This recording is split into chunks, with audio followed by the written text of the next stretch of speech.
મારી ગાડીને મારે અહીંયા પેરેલલ પાર્ક કરવાની છે, એટલે આ બે ગાડીના વચ્ચે અને પાછી બાઇક પણ છે, એટલે એ પણ મારે ધ્યાન રાખવાનું છે. હવે આપણે બધા પાર્કિંગ કરી લઈએ છીએ પેરેલલ પાર્કિંગ, પણ ટાઈમ બહુ લાગે છે, તો એને સરળ રીતે, આસાન રીતે, ફટાફટ કેવી રીતે કરવાનું આવો તમને બતાવું. સો સૌથી પહેલું કામ જે આપણે કરવાનું છે, હવે મારું આ સ્પોટ છે જ્યાં મારે પાર્ક કરવી છે, તો હું શું કરીશ કે જે આગળવાળી ગાડી છે ને, હું એને એકદમ બરાબર આવીને ઉભો રહી જઈશ. બરાબર એટલે કે પેરેલલ, એટલે કે મારું સાઈડ વ્યૂ મિરર, એનું સાઈડ વ્યૂ મિરર, મારો દરવાજો, એનો દરવાજો, બધું બાજુમાં એકદમ ઘરની વાત હોય ને એવી રીતે.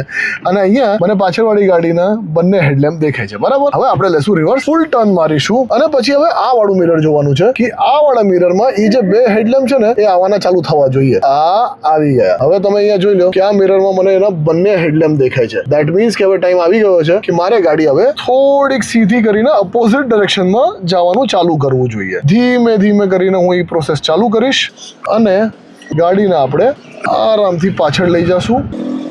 થોડુંક ટચ થવાનું હશે તો આપણે ધ્યાન દેશું, અને પછી પાછું ગાડીને સ્ટ્રેટ કરીને હું થોડીક હજી અંદર દબાવી લઈશ, અને આવી રીતે મારી ગાડી એકદમ મસ્ત રીતે પેરેલલ પાર્ક થઈ ગઈ છે. સો 1 મિનિટ અંદર પેરેલલ પાર્કિંગની જે આખી ટેકનિક છે તમને કેવી લાગી બિલકુલથી કોમેન્ટ કરીને કહેજો. અને ઓફકોર્સ આવી જ રીતે તમારી ગાડીને થોડીક સારી રીતે સમજવા માટે ફોલો કરો ઓટોવે રાખીને.